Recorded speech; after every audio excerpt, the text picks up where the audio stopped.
नमस्कार दोस्तों। आज है 16 मई। आप देख रहे हैं कमोडिटी समीक्षा, आपका अपना चैनल। आज के इस वीडियो में हम चर्चा करेंगे डिफरेंट एग्री कमोडिटीज़ के ट्रेड पे। जैसा कि आपको भी पता है कि डेली बेसिस पे मैं अपडेट लेके आता हूँ सुबह-सुबह, और जिसमें बहुत सारे लेवल्स, आज का क्या रुझान रह सकता है, ये सारी चीज़ों पे मैं चर्चा करता हूँ। तो हमेशा की तरह समय गँवाए आगे बढ़ते हैं और स्टार्ट करते हैं ग्वार के साथ।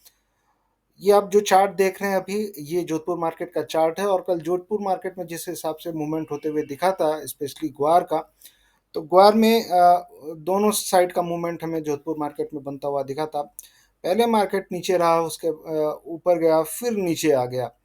तो ये जो उथल-पुथल बनती हुई दिखी, स्पेशली अगर देखा जाए तो ग्लोबल मार्केट से क्यूज़ लेते हुए जो मार्केट है आपका ग्वार का, ट्रेड होते हुए दिखा। सबसे बड़ी बात है कि डिमांड साइड से अगर आप देखेंगे तो डिमांड मार्केट में धीरे-धीरे बनती हुई दिख रही है, क्योंकि ओवरऑल सप्लाई साइड से कंसर्न्स आपको दिखने शुरू हो गए हैं। क्योंकि आपको भी पता है कि इस साल जिस हिसाब से सप्लाई सीज़न था, स्टार्टिंग में काफ़ी सारे अराइवल्स आए थे, लेकिन अभी जब से मार्केट 5,000 के नीचे गया, वहाँ से आप देखेंगे कि जो भी किसान भाई हैं, जो भी व्यापारी भाई हैं, बेचने के लिए ज़्यादा इच्छुक हैं नहीं। तो सप्लाई को लेके थोड़ा बहुत कंसर्न्स मार्केट में है, और धीरे-धीरे अगर टेक्निकल लेवल्स देखेंगे तो मार्केट सुधरते हुए दिख रहा है। ऑलरेडी जो कल हमने डिस्कस किया था कि मार्केट अगर नीचे जाता है तो ये एक तरह से सपोर्ट रहेगा 5100, और मार्केट गया भी नहीं। ग्वार सीड का मार्केट अगर आप देखेंगे तो 5100 के सपोर्ट को नहीं तोड़ा और ऊपर ही जाते जा रहा है। अभी आज के लिए पर्टिकुलरली अगर आप देखेंगे तो 5190 के आसपास एक रेजिस्टेंस हो सकता है आपका। यहाँ पे हो सकता है मार्केट थोड़ा-सा रुके, लेकिन ओवरऑल मुझे लगता है कि 5300, मैं पिछले 3-4 दिनों से बोल रहा हूँ, काफ़ी दिनों से बोल रहा हूँ, 5300 तक का पोटेंशियल आपको बन सकता है। बीच में एक ये भी लेवल है 5250, ठीक है? तो ये 5250 हुआ, चाहे 5300 हुआ, इन स्तरों पे आपको देखेंगे कि ग्वार सीड में थोड़ी-सी रुकावट देखने के लिए मिल सकती है। कल हमने देखा था क्रूड का मार्केट काफ़ी ज़्यादा डाउन हुआ था। कल के वीडियो में मैंने बताया भी था, और कारण खोजने की कोशिश की, बहुत सारे कारण निकल के आ रहे थे। कल के वीडियो में मैंने आपको बताया था कि कैसे ईरान और यूएस की जो न्यूक्लियर डील की संभावना जो निकल के आ रही है, और क्रूड के ओवर सप्लाई की संभावनाएं निकल के आ रही हैं, उसके चलते क्रूड का मार्केट डाउन था। लेकिन उसके साथ साथ एक और न्यूज़ आई थी, और स्पेशली ये ग्वार को ज़रूर हर्ट करेगी ये न्यूज़। वो न्यूज़ ये थी कि जैसे कि यूएस में बायोडीजल को लेके अलग अलग पॉलिसीज़ हैं। जनरली जो क्रूड ऑयल है, जो जो ईंधन यूज़ होता है, उसमें बायोफ्यूल्स मिलाया जाता है। तो अमेरिकी गवर्नमेंट की एक कोशिश ये रहती है कि प्रदूषण कम करने के लिए जो बायोडीज़ल है, जो ईंधन है, ठीक है, बायोडीज़ल जो बनता है, स्पेशली अगर आप देखेंगे तो बहुत सारी क्रॉप्स जैसे कॉर्न हुआ, सोयाबीन हुआ, इन सब से बनता है, ठीक है, बायोफ्यूल्स या बायोडीज़ल। तो इन सब पे गवर्नमेंट, इन सब की जो फसल है, किसानों को सब्सिडी जनरली देती है कि ज़्यादा से ज़्यादा क्रॉप उगाएं, और इसका इस्तेमाल जनरली एज ए अल्टरनेटिव हो सके। तो अभी कल एक बिल पास हो रहा था, और उस बिल में ये कहा गया कि ये जो सब्सिडी जो दिया जाता है, 45 जेड बोल के एक वहाँ वहाँ पे एक सिस्टम है, उसके तहत, तो वो सब्सिडी जो मिलती थी 2027 तक, उसको बढ़ा के उन्होंने 2031 तक किया। तो ये संभावनाएं निकल के आ रही है कि आगे चल के हो सकता है कि ओवरऑल जो प्रोडक्शन हो सोयाबीन का, चाहे अन्य क्रॉप्स का, उस पे गवर्नमेंट का फोकस, और उसके साथ साथ जो सब्सिडी मिलती है बायोडीजल, चाहे इथेनॉल, चाहे और भी जो क्रॉप से रिलेटेड जो ईंधन बनते हैं, ठीक है, तो उन पे गवर्नमेंट सब्सिडी देगी। इसका मतलब ये हुआ कि कहीं ना कहीं मिक्सिंग ज़्यादा होगी, और ये एक तरह से क्रूड के लिए निगेटिव है, और बाकी सब चीज़ के लिए पॉजिटिव है, सोयाबीन है। तो कहने का मतलब ये है, ओवरऑल कहने का मतलब ये है कि जो बातें हो रही थी, बहुत ज़्यादा क्रूड एकदम निकल के आएगा, यूएस बहुत ज़्यादा क्रूड प्रोडक्शन करेगा, ठीक है, प्रोडक्शन करेगा, ये मैं नहीं कह रहा हूँ। लेकिन जो बातें हो रही थी कि इतना ज़्यादा क्रूड प्रोडक्शन करेगा, तो वो प्रोडक्शन टारगेट्स जो थे, वो डाउन साइड में रिवाइज किए गए हैं। तो हो सकता है आगे चल के जितना एक्सपेक्टेशन था कि यूएस इतना क्रूड प्रोडक्शन करेगा, वो एक्सपेक्टेशन, वो आशा थोड़ा सा नीचे के साइड में हो, और जितना हो रहा था कि 14 मिलियन बैरल, जो भी एग्जैक्ट नंबर मैं अभी आपको नहीं बता पाऊंगा, जो भी बातें हो रही थी कि हम यूएस इतना ज़्यादा क्रूड प्रोडक्शन करेगा, हो सकता है वो नंबर थोड़ा सा डाउन साइड में रिवाइज हो। तो ये ग्वार के लिए एक तरह से निगेटिव न्यूज़ है और इसके चलते हो सकता है कि मार्केट थोड़ा सा दिखाए। ठीक है, तो लंबे अवधि के लिए अगर आप बात करेंगे तो लंबे अवधि के लिए ये न्यूज़ क्रूड के लिए कहीं ना कहीं निगेटिव न्यूज़ है और उसके साथ साथ ग्वार के लिए भी एक तरह से निगेटिव न्यूज़ है।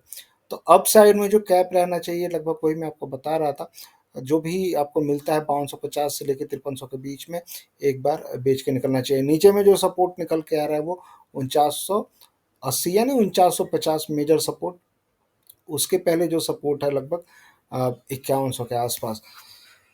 उसी तरह का आप बीकानेर मार्केट देखेंगे तो बीकानेर मार्केट भी लगभग लगभग साइडवेज ही रहा और पॉसिबिलिटी बीकानेर मार्केट की 5130 और उसके ऊपर 5250 तक बीकानेर मार्केट भी आपको जाते हुए दिख सकता है। तो मेरे हिसाब से तेजी आज के सेशन में बरकरार रह सकती है ग्वार सीड में, जोधपुर मार्केट में भी और बीकानेर मार्केट में भी, लेकिन बहुत ज़्यादा अति उत्साहित होके नहीं रहना है। जो मैंने आपको लेवल्स बताए उन लेवल्स पे आपको एक बार निकलना चाहिए।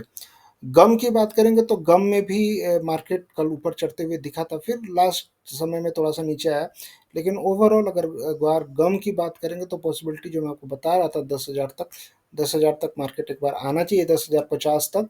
अगर ये लेवल ब्रेक होता है तो फिर आगे की हम सोचेंगे 10,500 10,600, लेकिन अभी के लिए ओवरऑल सिनेरियो मेरे हिसाब से लग रहा है कि थोड़ा सा पॉजिटिव ही रहना चाहिए। क्योंकि देखिए बहुत सारी चीज़ें हैं, मैं ज़्यादा संक्षिप्त में आपको बता रहा हूँ, अभी कभी डिटेल एनालिसिस में ग्वार पे लेके आऊँगा।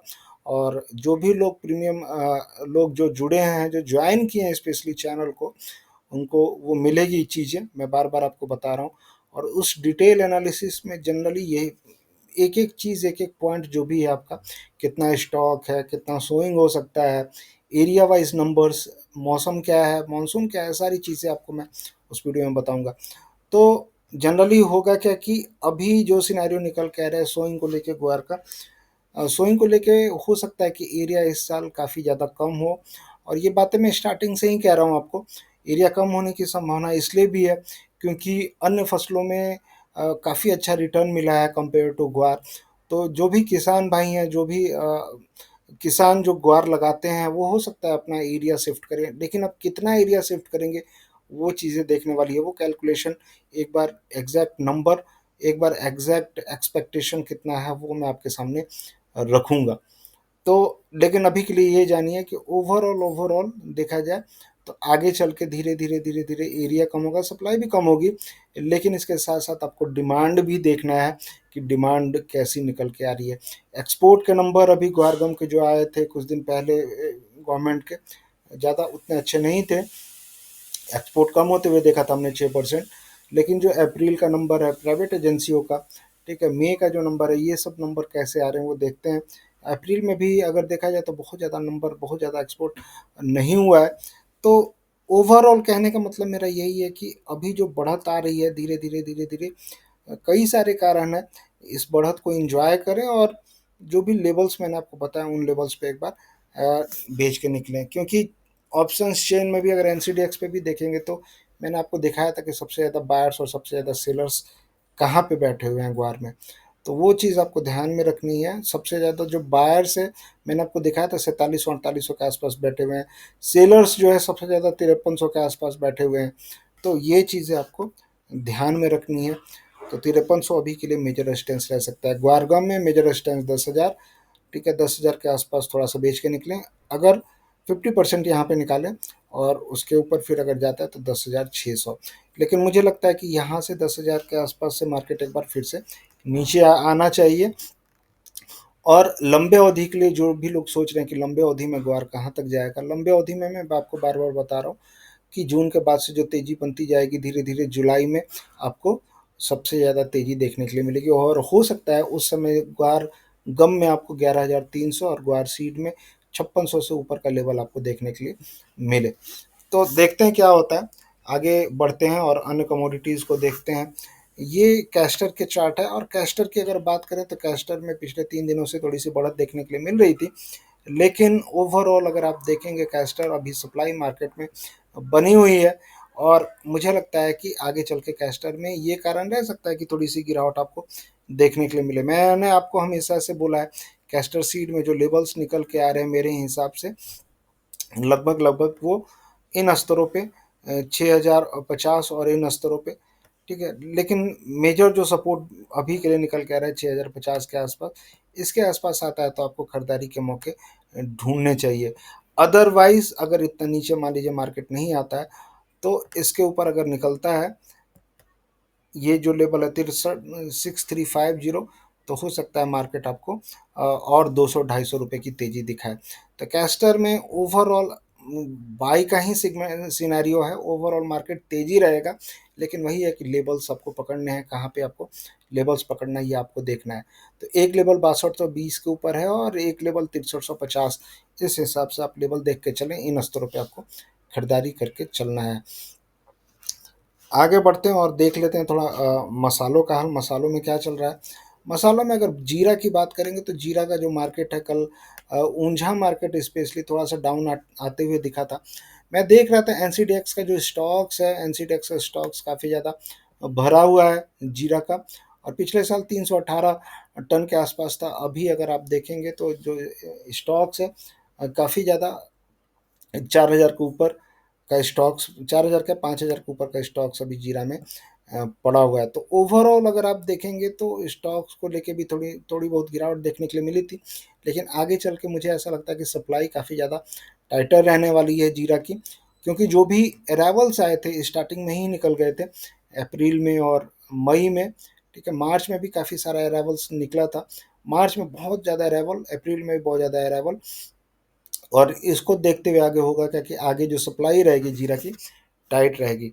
चार्ट के हिसाब से आप देख रहे हैं जो सपोर्ट निकल के आ रहा है यहाँ पे आसपास 21,700 ऊंझा मार्केट में, और एनसीडीएक्स की अगर आप बात करेंगे तो 20,800 मेजर सपोर्ट, और इमीडिएट सपोर्ट जो एनसीडीएक्स पे निकल के आ रहा है वो 21,500।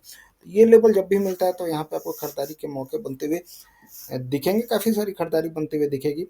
तो ओवरऑल जीरा में घबराना नहीं है, जीरा में मार्केट काफ़ी ज़्यादा स्ट्रांग लग रहा है, और आगे चल के आप देखेंगे धीरे धीरे अच्छी खासी बढ़त आपको जीरा में देखने के लिए मिलेगी। जून महीना, जुलाई महीना, ये जो महीने रहते हैं जीरा के लिए काफ़ी सारे स्ट्रांग महीने रहते हैं।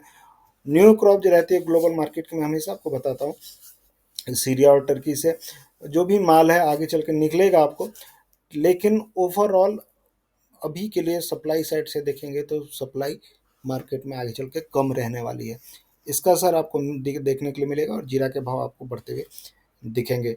आगे बढ़ते हैं, हल्दी की बात करते हैं। तो हल्दी में ओवरऑल अगर आप देखेंगे, क्लियर कट में आपको बताऊं, साइडवेज मार्केट होते हुए दिख रहा है। मेजर हर्डल जो है, मेजर रेजिस्टेंस ये है, ठीक है। मैं आपको बार बार बताता हूँ कि 15,000 का जो लेवल है मेजर रेजिस्टेंस हो सकता है मार्केट 15,000 के आसपास जाके वहाँ से गिरे। लेकिन एक चीज़ ओवरऑल अगर आप देखेंगे तो हल्दी अभी के लिए थोड़ी सी मंदी लग रही है। अगर 15-20 दिन की अगर आप बात करेंगे, ठीक है, मेजर रेजिस्टेंस ऊपर में 15,000 रहेगा और नीचे में ये मार्केट 14,000 के आसपास एक सपोर्ट बनते हुए दिख रहा है। इस दायरे में मार्केट आपको ट्रेड होते हुए दिख सकता है। क्लियर रुझान अगर आप मुझसे पूछेंगे कि हल्दी का क्लियर रुझान क्या है, तो 14,000 के नीचे अगर मार्केट निकलता है तो फिर मार्केट हल्दी का हो सकता है 13,000 तक भी नीचे आने की कोशिश करे। लेकिन अभी के लिए टोटली साइडवेज। फ्रेश क्यूज के हिसाब से अगर आप देखेंगे तो जो सप्लाई मार्केट में है, स्पेशली सांगली मार्केट में सप्लाई काफ़ी ज़्यादा टाइट हो चुकी है। सांगली मार्केट में 16,000 के लेवल, ठीक है। निजामाबाद मार्केट में 14,500, निजामाबाद मार्केट और एनसीडीएक्स मार्केट लगभग लगभग सेम। तो इस स्थिति में होता क्या है कि एनसीडीएक्स ऊपर जाने की कोशिश करेगा, तो 14,600 के ऊपर अगर मार्केट निकलता है हल्दी का, तो हो सकता है आपको 15,800, 15 सॉरी 14,800, 14,900, मान के चलिए 15,000 तक जाने की कोशिश करे। उन स्तरों पे आपको बिकवाली करके चलनी है। खरीदारी अगर रिस्क लेना है तो 14,100, 14,000 के आसपास एक छोटी खरीदारी, 14,000 के आसपास 200-300 रुपए की जो वायदा में ट्रेड करते हैं। अदरवाइज 15,000 के आसपास आपको बेच के चलना है, ठीक है। नीचे में आपको जो लंबी अवधि के लिए जो मौके मिलने वाले हैं हल्दी में 13,000 के आसपास आपको मिलेंगे। ओवरऑल अगर आप देखेंगे चार्ट के हिसाब से लंबी अवधि के लिए, अगर आप सोच रहे हैं कि लंबी अवधि के लिए हल्दी रखें, तो जब तक मार्केट 16,000 के ऊपर नहीं निकलता है मार्केट मत समझिए कि बहुत ज़्यादा बुलिश हुआ है, चाहे बहुत ज़्यादा तेज़ी आने वाली है। तेज़ी आने के लिए 16,000 का लेवल तोड़ना होगा, और 16,000 का लेवल मुझे लगता है टूटेगा लेकिन अभी नहीं, जुलाई में टूटेगा। अभी के लिए फिर से खरीदारी के मौके आपको मिलेंगे इन स्तरों पे 13,000 के आसपास, और इन स्तरों से आप खरीदारी करके चलते हैं तो फिर मार्केट यहाँ से बढ़ते हुए दिख सकता है।